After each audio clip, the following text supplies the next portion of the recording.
Cool.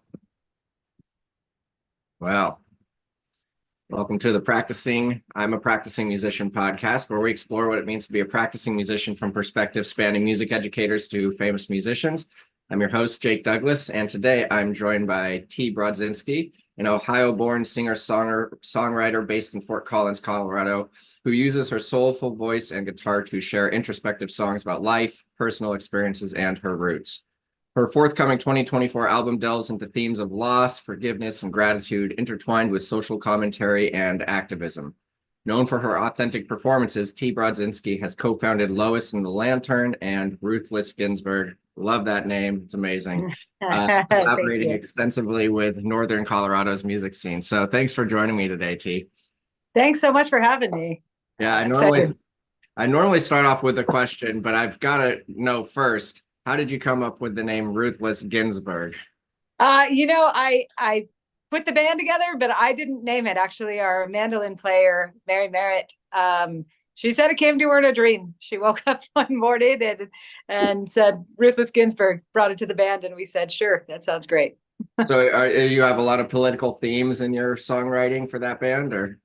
Yeah, it's a mix of kind of silly and a little bit of the absurd, and then because you can't just hit it hard every song, or Yeah, it's a little too much for people. So there's a little bit of that, and then some that touch on political and climate issues and equality issues and things like that. nice, nice. Well, okay. Well, I'll go back to my original normal starting question, but that was very interesting to me. In your view, what does it mean to be a practicing musician?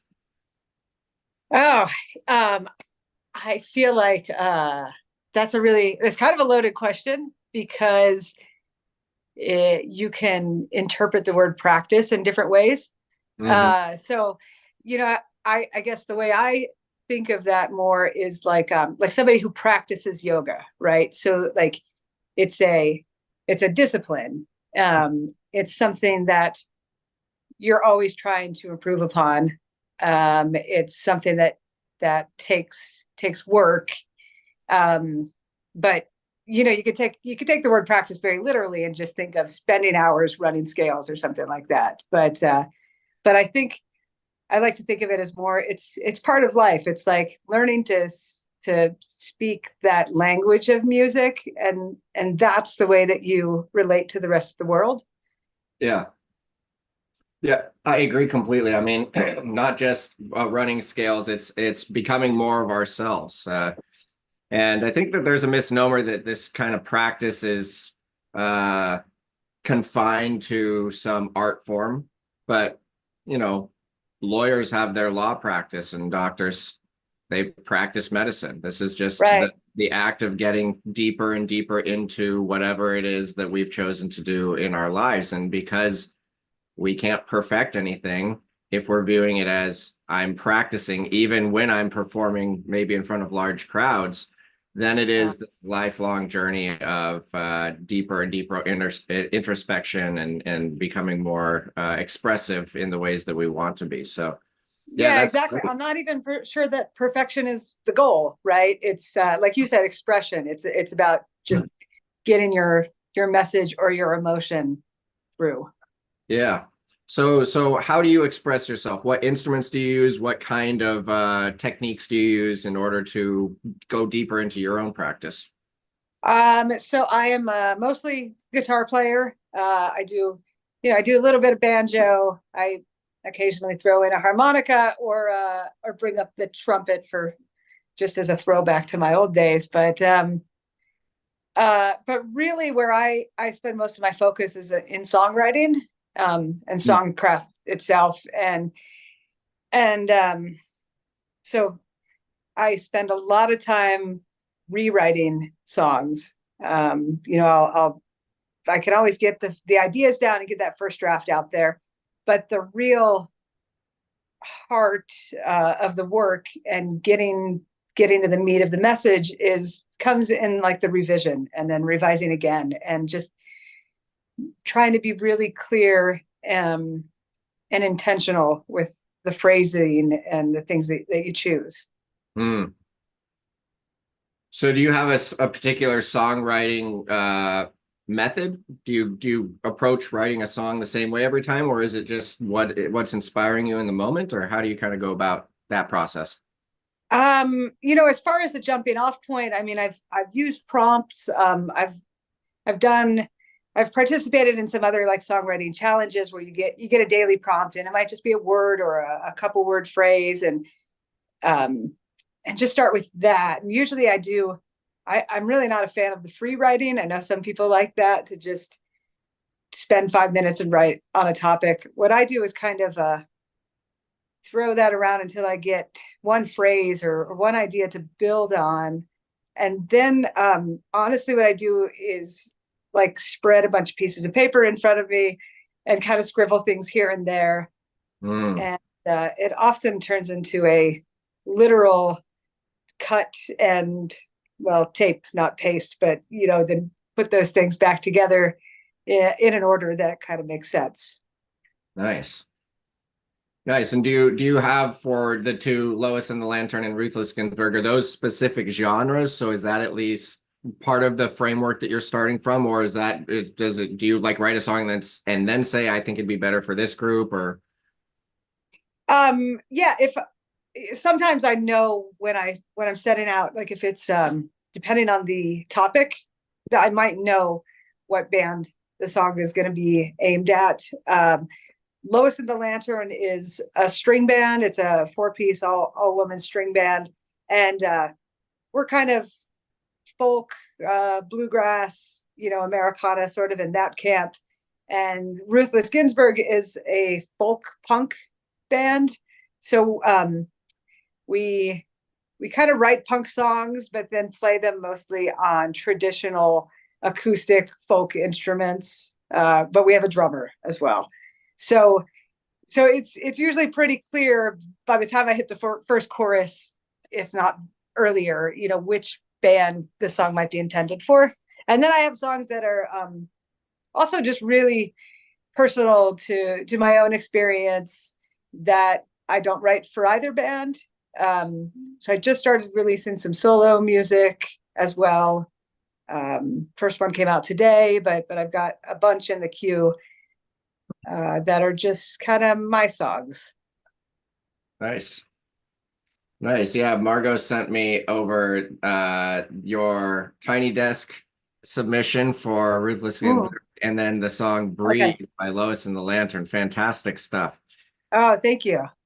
Yeah, and I find when I'm writing songs, I've written for all sorts of different projects. There's only one project I'm working on at the moment, and most of the time that's just, maybe it's because of how busy I am, or maybe it's just, I don't know exactly, but there's just moments in time where I'm like, I need to take a break from what I'm doing and I need to sit down and write this. And one time I even got the entire song and I didn't change a single thing. It had the melody, it had everything. Wow.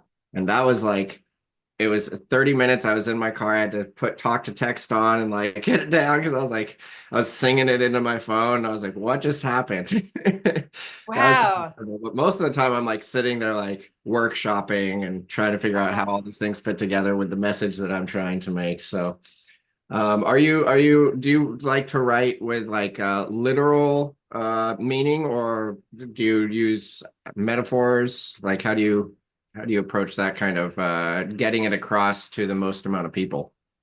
Um, I think generally my songs are pretty literal, straightforward storytelling. Most of the time the words are there. You still try to make it interesting language, right? But Mhm. yeah, I think I only have a couple that somebody might guess at what the meaning is. Mm.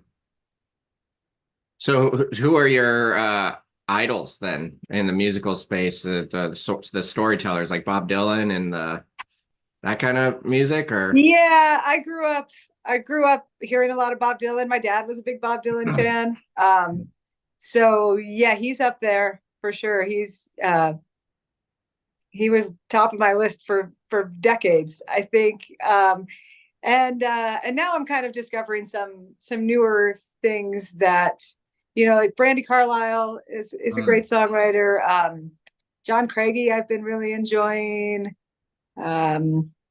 Watch House, so some bands that are a little more contemporary too, but I think we're all influenced by the Bob Dylans and the John Prines, and Yeah. there's that sort of American canon of songwriters. It's hard not to be. Yeah, right. Yeah, they're so iconic. And back then, there was not as much noise, I suppose, in the music industry. So the people who shone through. I don't know, maybe not bigger, but in that type of genre for sure. Now there's so much hip hop and there's so much these other electronic music that it's yeah, those are the ones that are really getting big. Now, I love Brandy Carlisle. She's from up where I live in Seattle, and I saw her at the 2022 Grammys, which was pretty phenomenal. She performed one song there, and that was a lot of fun. Wow. Yeah, though, and then you mentioned what were the other two? I hadn't heard of those. John Craigie, Okay. and there's a band called Watch House. Watch They used to be called Mandolin Orange. The husband and wife, and I think they're from North Carolina. Yeah, just really, really great songwriting, really pretty melodies and kind of perfect harmonies. I always like male and female voices together sometimes work really well. Really, vocal harmonies are probably my favorite thing. It doesn't matter. I mean, regardless of any gender, if you've got good vocal harmonies going, my ears are listening. Yeah. Yeah, my freshman year roommate, I went to college and happened to be paired with a phenomenal pianist from North Carolina who just loved folk music. And so I wasn't super into folk music before that time, but he got me into it, especially because my very first day of freshman year, I was on house arrest for 30 days. So I couldn't leave my room. Oh my gosh. So I just had to, we sat there and just played music for like 30 days. And I learned a lot about the different folk music. And then, yeah, we ended up getting to see, and even some country. There's a lot of country that isn't the popular style of country that I at least hear on the radio up here in Seattle that I ended up loving. We gotta go see Justin Townes Earl and Oh yeah. Steve Earle. I actually met him. My other roommate got his mandolin signed by Steve Earle at Hardly Strictly in San Francisco. Very cool. Fun. And yeah, I just fell in love with that style of music and played in a couple groups. My favorite one was Reverend Jones and the Rapture, It's a great who, name. right? Yeah, my buddy got ordained specifically so he could be called Reverend Jones. And yeah, and now he's now transitioned and he's living in Nashville in a band called what is that? Thelma and the Sleaze. Nice. Yeah, he's doing good. So yeah. I feel like there could be a career path out there for somebody who's just really good at making creative band names. Right. I mean, I think you could just do that. He is a very good. Yeah, his dad was a poet laureate from I forget exactly where in Illinois, but he once told me, he's like, I need to be depressed for my whole life so that I can be a good songwriter. I was like, I'm not sure that's exactly how that works, but but he certainly followed that path in a lot of ways. And yeah, but it's funny. We're also in a band. So speaking of your other group, Ruthless Ginsburg, you said that's kind of folk punky. Yep. Okay, how'd you get into that style of music? I've always listened to all kinds of different things. I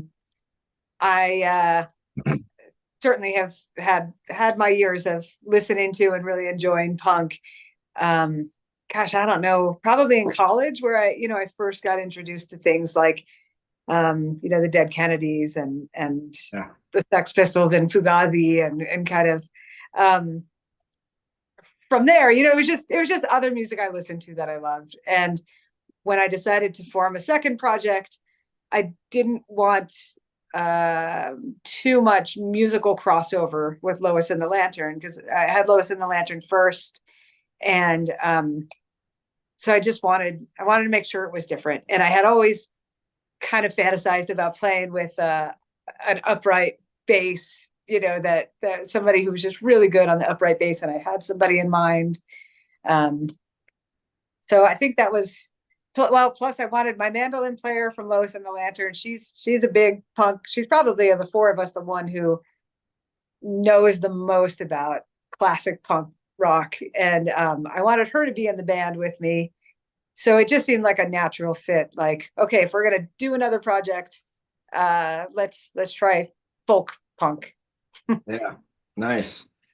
That's how me and my friends got started in high school, as we picked up instruments, didn't take lessons, stayed in my garage, and just beat on them until we could kind of sound decent. Nice.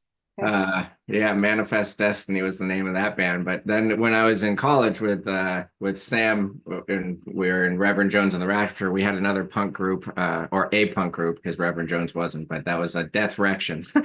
And so that was a lot of fun. Yeah, and we just would get sloppy and make really loud punk music at the all over Nice. campus. Yeah, Yeah. fun.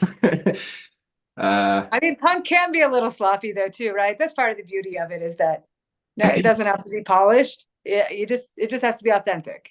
Yeah. Yeah. Um, No, and you mentioned some of my favorite groups. Jello Biafra is incredible, obviously, and yeah. Sid and Nancy are wonderful. The little dysfunctional, quite dysfunctional, but still great. And yeah, I got into a lot of the newer punk too. Well, I guess newer at that time, but Leftover Crack and uh, Choking Victim, and I loved a lot of those offshoots of those groups, and um, yeah, really, really fun stuff. So. Well, with your music, you are in Fort Collins, Colorado. Is it Fort Collins? Yeah. Yep. Yeah, and so how's the music scene out there? The music scene here is vibrant. I mean, it's incredible. We have a local festival every April that's called FOCO MX, short for the Fort Collins Music Experiment. It was started up by a group called the Fort Collins Musicians Association. I think I heard this was the 19th year for it, but I could be wrong on the date. But anyway, they put together this festival, and this year they had 400 different bands. Mm. And almost all of that is from Fort Collins. Some are from surrounding towns, but mostly in Fort Collins. And it happens over 2 days. And you get one wristband, and it gets you into all of the venues. And there's more music than you can possibly see. Yeah. We're really fortunate here to have venues who support artists, and who are willing to pay artists. And we have another group called the Bohemian Foundation, which funds a lot of music products, or music, like promotes a lot of music shows and hosts events downtown. And they are really good to the artists and the community too, and always trying to bring in diverse new things and new kinds of people. So I mean, it's not Nashville, but we don't have all the recording executives here, and I think Yeah. that might be a good thing. That might be what keeps the vibe here is still a little bit DIY, and now that the marketing end of things has changed so much, and the recording end of things, right? Like I said earlier, I just put out a single this morning. And I mean, I was able to just record that here at home, and how many, I don't know how many thousands or hundreds of thousands or more of us there are out there that are just putting music out in that way. Um, it's really a cool thing, because you've got those artists that never would have been discovered back in the day when you had to be discovered, right, by somebody who could get you into a studio. Yeah. Anyway, that was a long-winded and kind of a tangent, but Fort Collins is, I love being a musician in Fort Collins. The whole Front Range here in Colorado is anything you want musically, you can find. Yeah, that's Seattle's very much the same way. And I love that response too, because the performance opportunities is really what I've enjoyed. I mean, all over the world, but Seattle has some wonderful ones, and it's so different than needing to have, first of all, getting a record almost is like you're not going to make money off that anyways. So it's like just get out there and start performing and seeing what you can Yeah, create, a community that you can create, really more so than anything, because you meet more and more musicians. There's more and more opportunities that pop up, and you start out, you might be making 25, $50 a gig, but you can get up to a few $100 a night, no problem. And really, you're not gonna, unless you really make it big, you're not gonna make a whole lot of money. But as artists, a lot of people like, I can play music. yeah. Yeah. One of our sales reps is out in the Fort Collins area. I'm sure it's huge, so you might not know him, but he's a really good guitarist and songwriter. Randy Clay. Have you heard that name? I haven't, Okay. but Yeah. I'll keep an eye out. Yeah. Yeah.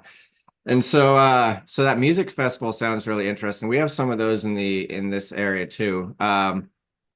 What do you primarily perform with groups? It sounds like you do your own songs. Do you only perform with your own groups? Do you do like any improvisation? Do you do any cover stuff? Like how do you prefer to interact in the community? Um, yeah, I mean, I think when my bands perform, and I shouldn't even, I don't want to misspeak and say my bands, right? The bands that I'm a part of, because they're, it's not me and a backup band. It's me and three other equal, like we all write songs. We all sing lead sometimes. We all Yeah. sing backup harmonies sometimes, but when crafting a set list, I would always go heavy on the originals versus the covers. Cover songs are fun, and people like them, and the crowd likes them, but um, I think I write songs because I want people to hear them. So I want to, when I get a chance, I want to get ears on original music. Mm-hmm. Do you record most of your music too? I just started recording for real this year. Um, Nice. I because like you were saying, there might not be a ton of money in recording, but or having a record out. But I think for me too, I like having the audience there. I like performing it live. The studio is not really a fun space for me, but now it just kind of feels like a necessary and a necessary step to getting it out there. And I could look at it as just like an opportunity to get so many more ears onto songs. Because I mean, so far my world tour hasn't manifested. Um, so I'm stuck to performing for the people that'll come see me locally, or you spend a little bit of time in the studio and try to push it out there a little bit. Yeah, that's one of the main reasons to do recording now, is to make sure that you can get the what are they call, electronic press kit and all that EPK Yeah, ready yeah. for people. Yeah, I've got a lot of friends who I took the music education route 7 years ago. I've been performing primarily through improv nights, which is a really cool thing in Seattle. And then composing music, but I haven't been performing with groups really in probably 5 years. But I've got a lot of friends who still do that a lot, and they will just set up their own 2-week European tour. They'll Ah, just contact the venues, or their manager will contact the venues and say, hey, we're trying to come over here at this time. And what's interesting is there's a lot like, well, folk music. So I studied in Italy, and I spent quite a bit of time in Greece. I was dating a girl from Greece, and they love folk and blues. And having like an authentic American person or American group come over and perform that style of music for them, that's like importing this gold. And that's how they view it. So Wow. yeah, there's some really good opportunities. Just I don't know how to get synced up with those people because I've never tried, but I've got some friends who definitely don't have any issues and are able to fund the whole trip. No problem. They do have records though to be able to share. So yeah. Okay, that's really cool. Yeah, I saw a documentary once that was talking about I think it was back in like Soviet Russia, and I'm pretty sure this was taking place in Romania, but there were people like these clandestine groups that were getting together that could pick up American radio signals. They were broadcasting for American soldiers that were over there or something, um, but anyway, that just this fascination with American folk music and the banjo and um, really, yeah, it's really interesting that there's like this draw. There's some kind of universal theme or feeling or something, right, in folk music that seems to transcend those borders and language barriers. Yeah, totally. I think it largely is the fact that it's a music that was created by the working class man. Yeah. And so it's like what that's a pretty, whether you're in a capitalist or socialist or communist society, it's a kind of a universal experience. And certainly the majority of people have that experience rather than being part of the elite or those kinds, Right. that kind of group. So just you can feel that raw emotion of that struggle just to survive coming through the music. And so even if you can't understand the lyrics, a lot of times you're like, oh, this is resonating with me. Yeah. Yeah. Yeah. Absolutely. Yeah. I forget the name of the group. But I went to my buddy Jonas, he's half Brazilian, and he took me to Benaroya Hall, which is the big concert hall that the Seattle Symphony plays in, to see a Brazilian group. It was a pop group, maybe not pop, but like alternative rock, pop kind of. And I didn't understand any of the lyrics, but I was just right there. Like, this is some of the most amazing music I've ever heard. I can That's understand so cool. everything. Yeah. Yeah, it was a lot of fun. So, do you have a lot of musicians coming to Fort Collins from outside of the area? Yeah, yeah, we have a regular sort of train of them shuffling through here, and people are always moving in from other parts of the country and then moving, whether they go from here to Nashville or come from Austin and they come here. I mean, it seems like musicians in their quest to sort of find their footing and find their home often find Fort Collins as one of those stops along the way. Some of them Hmm. stay here, some of them move on to other things. Yeah. Yeah, that's cool. A lot of musicians have that wanderlust kind of. Yeah. Yeah, go from one place to another. Uh, yeah, it's really interesting. So how do you think over your decades of playing music, as you put it, do you think that the identity of a practicing musician has evolved? Huh. um that's an interesting question. So how my identity as a practicing musician or just the term? Let's start with yours and then go to the term after that. Okay. Yeah, for me it's been, it's been a big journey. It's just you start with I started up in my bedroom just trying to play songs that I really liked, and nobody else could hear them. And so that was really practicing just fundamentals, just trying to learn how to do strum patterns and chords and scales and things like that. And I feel like for me it was like get down those fundamentals, and then you can start getting into like the real stuff, but you sort of need those tools to be able to work with it. I mean, not to say everybody needs to be classically trained, because that's not true, because I'm not that either. But a lot of it for me has been just learning to listen with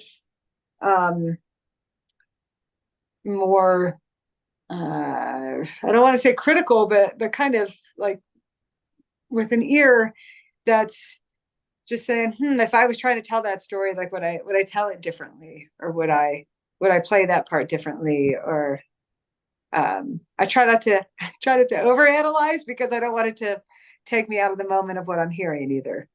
Mm-hmm. To your bigger question of the practicing musician, how has that changed over the years?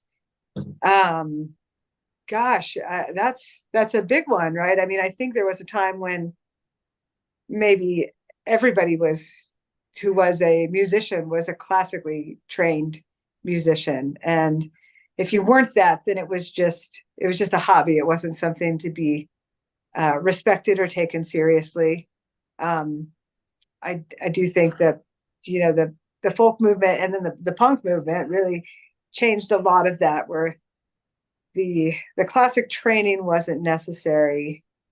But I think practicing musician now with the digital age has opened up to so many more people. If you're good with computers and you can figure out how to operate a soundboard or a MIDI controller, there's just so much you can do without spending time in a music conservatory or something.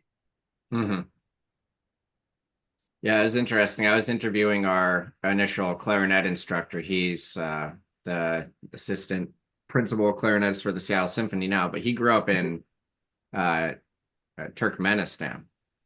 So Oh, he was wow. talking about, like, his family had 3 sons, and they could only send 2 of them to music conservatory.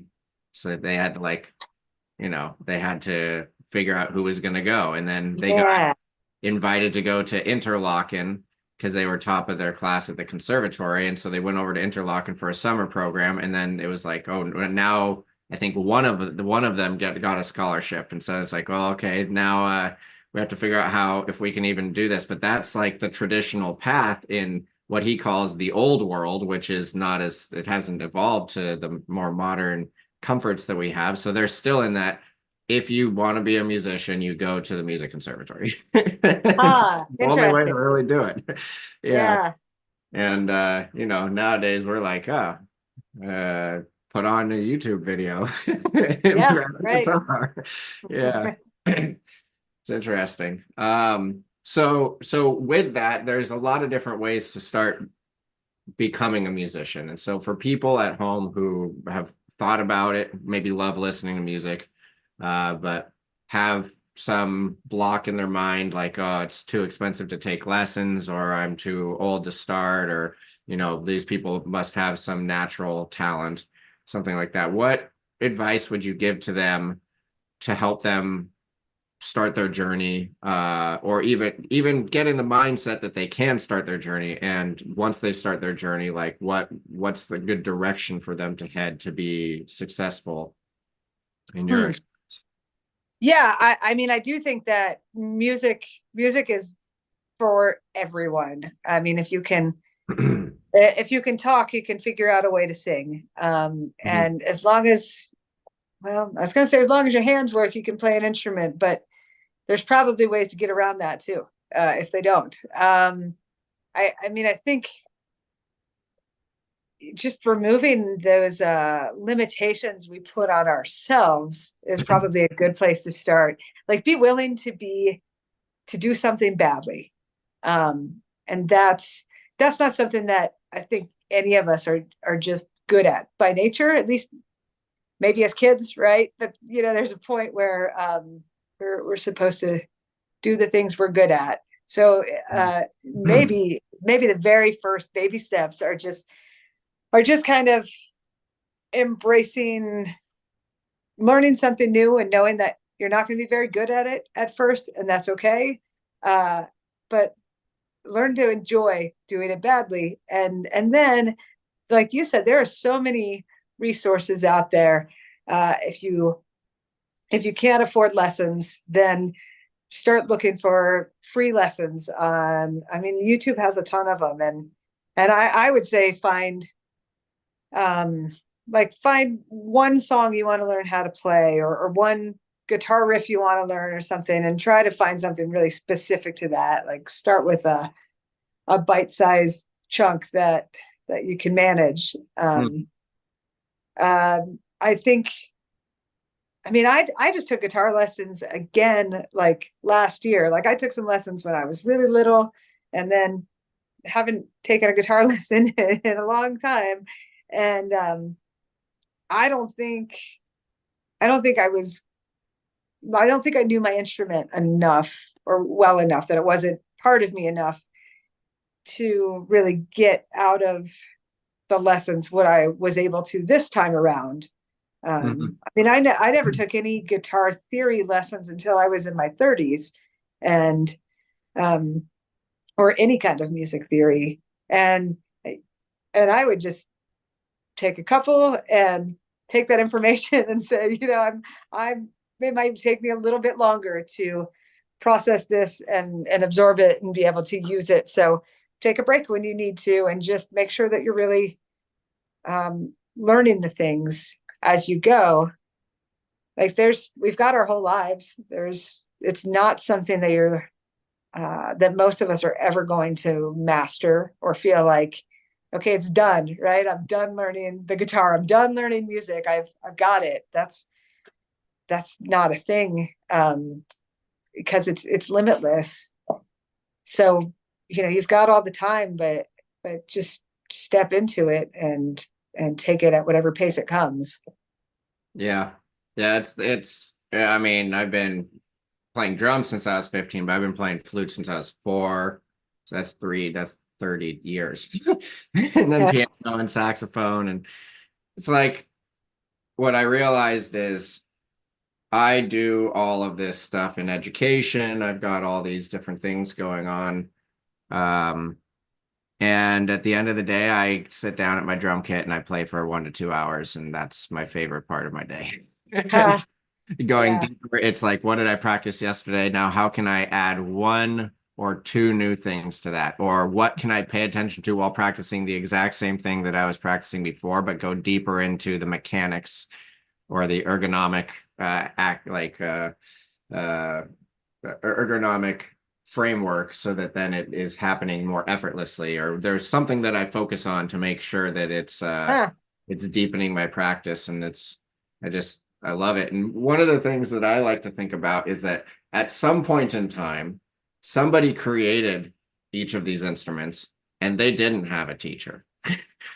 True. Yeah. Right. So, like, we don't really need that. What the teacher does is they accelerate the progress, but they're going to accelerate the progress from their standpoint too, right? So that's one of the things that I found that I enjoy, is going and finding as many perspectives as I can, so that then I'm getting a different way of approaching the exact same problem that I'm trying to solve. And Okay. Yeah. in doing that, I mean, I think that that's how all new music comes about too, right? You have a group of people that all are coming at their instrument from a different standpoint. You swap out the drummer for a different drummer, that band's going to sound different. And so it's why is that? Well, it's all of these various components, and what, during the time that people are spending on their craft, what is it that they're paying attention to during that time? And then, okay, now how does that blend with the other people and how they've spent their time and paid it, what they've been paying attention to during that time. And so it's really interesting to see. I heard someone say, I forget who it was, but that there's not really new styles of music. There's just new blends of different styles. That is interesting. Yeah. Yeah. I don't know. What do you think about that? Um,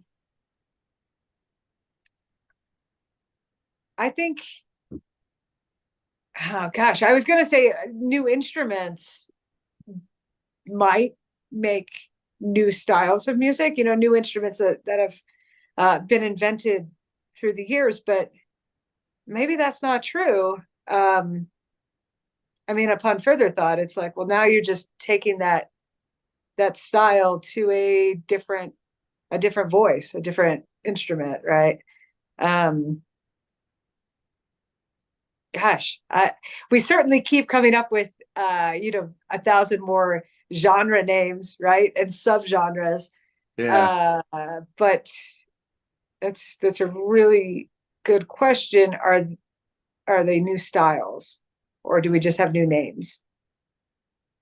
Yeah, my uncle, interestingly enough, so he built the audio engineering program at Shoreline Community College and at Northwestern College out in Kirkland.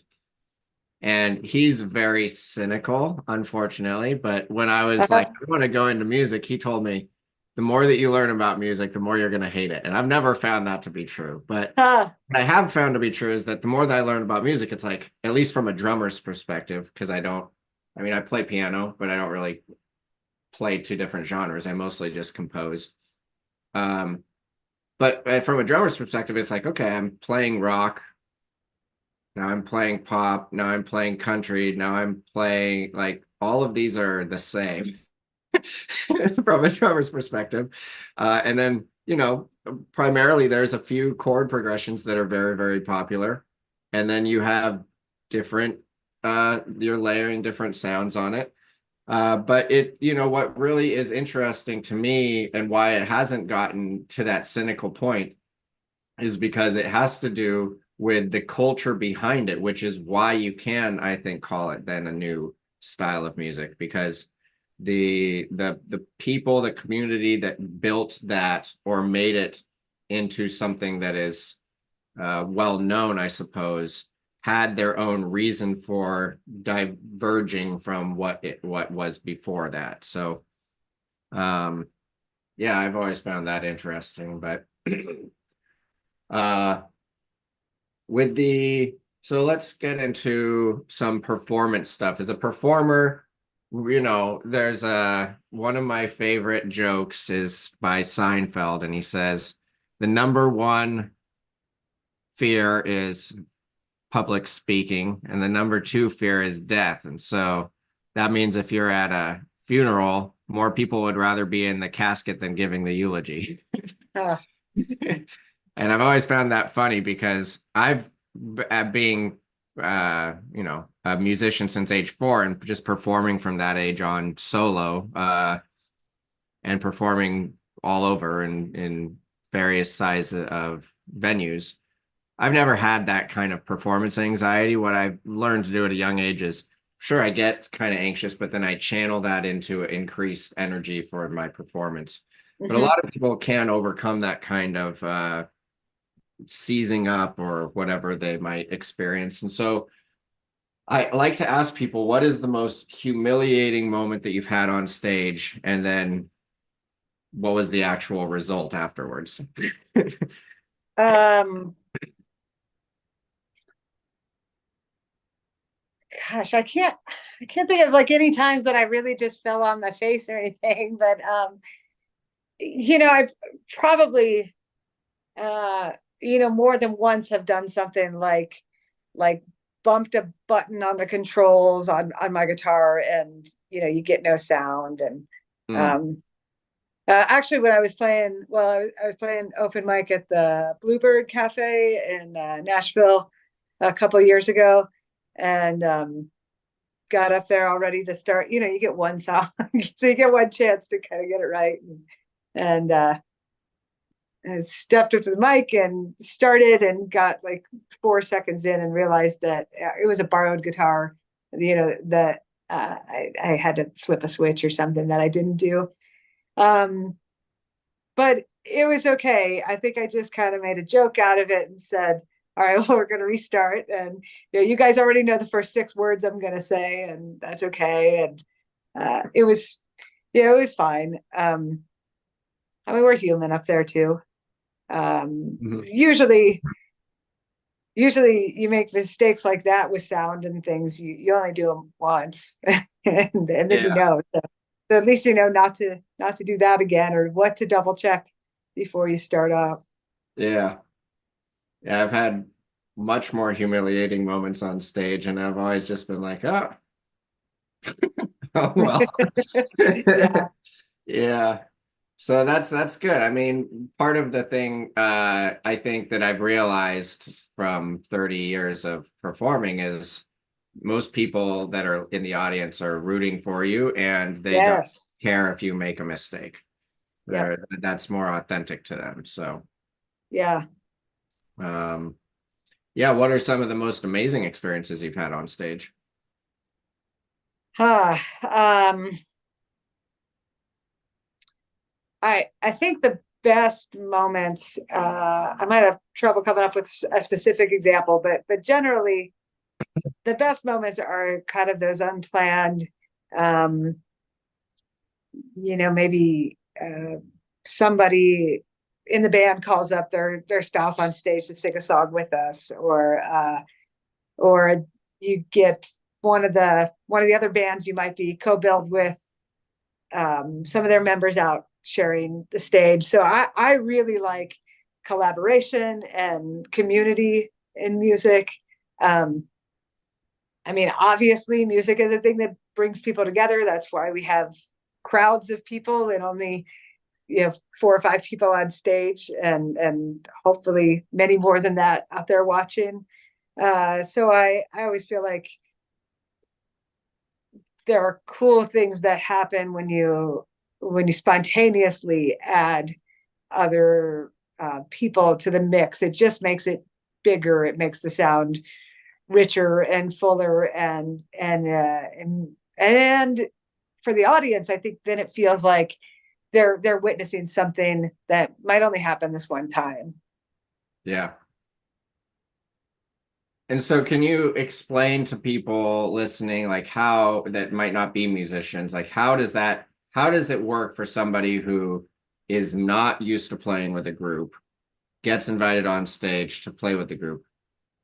Maybe they don't necessarily know the song. How do they actually join in and participate? Yeah, you don't have to know the song. If you're up there to sing, you can oohs and ahs and just sounds always make great accompaniment and background. Just standing with the people up there, and letting that music move through you in whatever way it does. So whether that's shaking a tambourine or moving your body, there are definitely ways to engage even if you haven't practiced with the band. Yeah. I think some people make entire careers out of that. We got Little John going, what? Yeah. Yeah.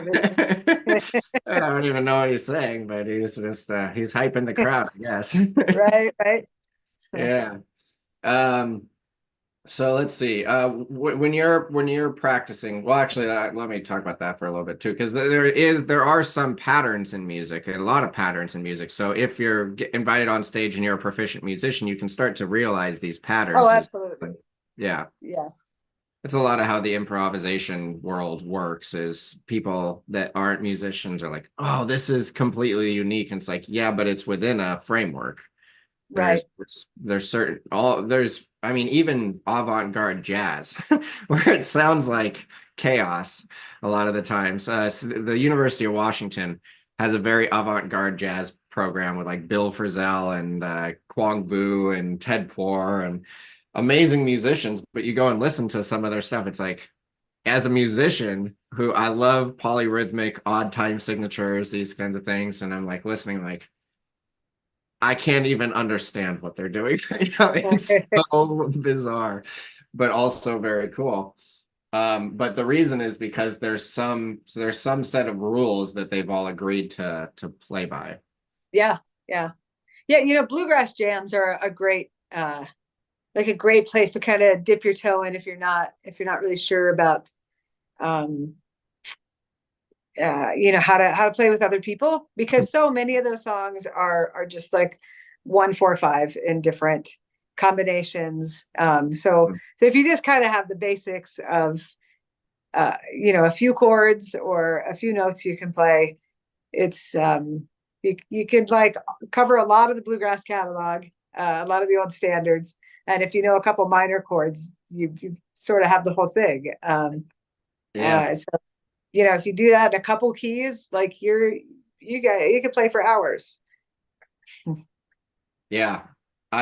Speaking of bluegrass, I saw Earl Scruggs when he was like 88 years old, three months before he passed. And Uh-huh.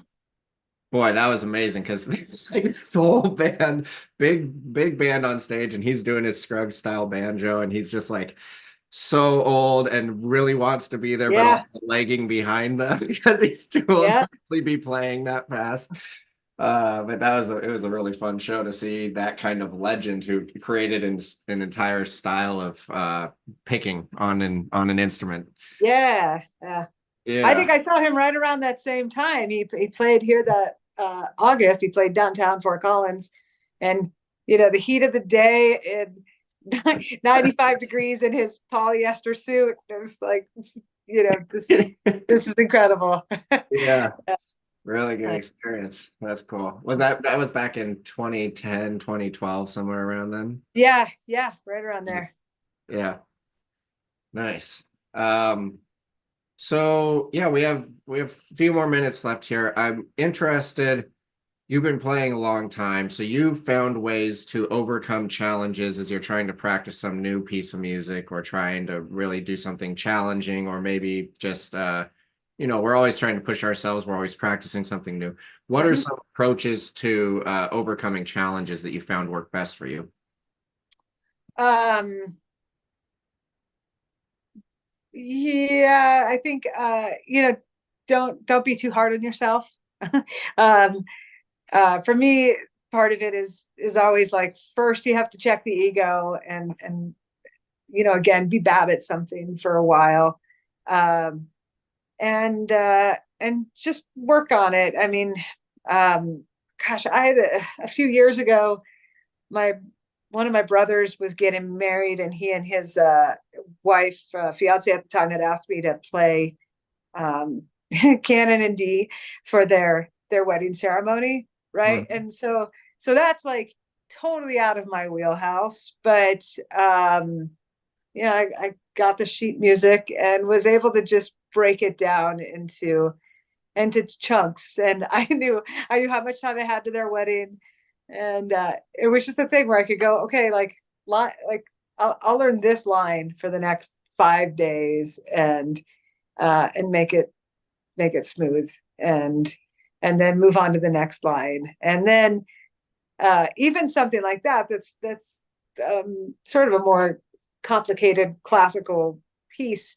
After a while, like you were saying, you see the patterns, and you see that a lot of this is just repeating different variations on a melodic theme that goes through the whole song. So um, the the more you can learn to recognize those pieces that are the same throughout, the less overwhelming a large piece of music feels, because you can just break it down into these chunks. Mhm. Yeah, that's a really good way of doing it because in to a degree, once we have something down, we still need to practice it, but why? I guess that there's really two different approaches to music. I want to sit here and I want to have fun doing the things that I can already do, and then I want to sit here and I want to practice something new. So if we can already do something and we can't do the other, we're going to transition in the middle of a song to being like, oh, I'm having a lot of fun, to, oh man, I'm not feeling confident in this. So focusing on that area where you are struggling is a really unique, well, not really unique. I know a lot of people that do that, but it's a really helpful tool to making sure Yeah. that those transitions are how they were intended, or at least how our interpretation intends them to sound. Yeah. I think it's important too when you're practicing, like always start with something, start with something that's just fun, that feels good. Um, and whether you spend 5 minutes or 10 minutes or whatever, just like play your favorite two songs to start your practice session, to warm the fingers up, and and maybe for your own, just to feel good about what you're doing, right? Then you do the hard stuff, and then maybe at the very end go back to run something that you know really well. So kind of bookending that hard workout with things that feel good. So hopefully you just walk away from that still happy and excited about playing music again. Mm-hmm. Yeah. Yeah. There's one of my right now favorite drummers to watch, Alex Siberian, a very large following on YouTube. He's got a just the most technically proficient drummer I've seen. Uh, Okay.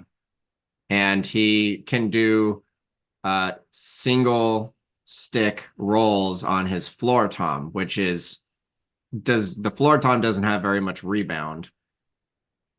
And doing a single stick roll on a snare with a lot of rebound is already very hard. And he can do that while he's doing polyrhythmic things, three different Oh my God. time signatures with his three other limbs. It's incredible. But one of the guys in his comment section saw that he had these giant, essentially holes, not holes, but like the stick dents. That's the word I'm looking for. Dents in Okay. his floor tom head, and they were like, "Man, you must hit the floor tom very hard." And he did a follow-up video talking about or showing some of the stuff that he cuts out, and he would play, and he plays sometimes 80, 100, 125, lots of times to be able to get the right take to be able to post it, because he's doing such extremely complicated stuff. And in between the takes, apparently, he'll just like hit the floor tom because he's so angry that he can't get it. So it wasn't his stick that was It doing wasn't a stick at all. it. Yeah. Yeah, it's pretty funny. So, there's a lot of different ways of overcoming challenges, and apparently his is to punch the floor tom. Yeah. Yeah. Yeah. But yeah, it's music is a lot of fun. I talked with another person.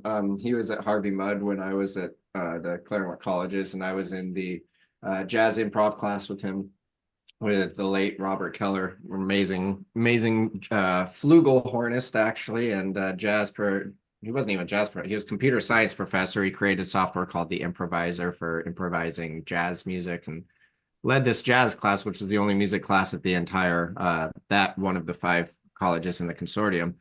But he said what this pianist Paul, what he would do is he would practice the song backwards. So he'd take one measure, the very last measure, then he'd take the last 2 measures, then he'd take the last 3, because then he's like, by the time I get to the beginning, I can play the end flawlessly. And so then Oh, that's great. yeah, so I just to go backwards, I was like, oh man, that's brilliant. I've still this is 12 years ago. I've still never tried doing that, but it sounds like a really good way of approaching learning a song. He's, as a classical pianist and a jazz pianist, those are pieces where you have to sit down and look at every single part and like study the intervals and do all that. So it's a little bit different than the style of music that I play, and it sounds like you play, but Yeah. um, yeah, so we just with the last few minutes here, where can people find you? What do you want to plug anything that you're doing? So yeah, my first solo single dropped today on all the streamers. T Nice. Brodzinski. It's called Stone. I'm gonna hopefully be releasing one song about every 2 weeks until I run out. So this could go on a while. Yeah. I was going to make an album, but decided to just go full on. So yeah, all the streamers there. I'm on, the socials on Facebook and Instagram. Lois and the Lantern, Ruthless Ginsburg. We've got a song coming out May 24th, and hopefully an EP by midsummer. I think we'll have the whole EP released. And Lois and the Lantern, I think those recordings are probably going to be out in the fall. Nice. Yeah, you really jumped into recording then this year. Yeah. I just do it all at once. Yeah. Nice. Yeah, well, great. Thanks for joining me today. It's been a very interesting conversation. And again, I got to hear some of your tunes beforehand. Actually, I should say too, Margot did share that you also do glass blowing, and she showed me a really cool Oh yeah. little, I don't know what it is, but it was like with a shooting star in it. That was really neat. Oh yeah. Yeah. A little marble. Yeah. Yeah. Yeah, Cool. yeah. So that's cool too. Do you sell those online? Yeah. That's kind of one of my day jobs. Yeah. True Colors Glass. I'm out there in the world, but um, yeah, it's that's like the boring part of my work, I guess. Yeah, I'm loving the music part. I'm the same way. Yeah. Yeah. Cool. Well, thanks again, and wish you Thank the you so best much. doing with your recording. And I will let you know when this is ready. So I'm going to stop the recording now, and Okay. uh, there we go. We're finished. Yeah, I will. So what I'm going to do now, we streamed it live, but it's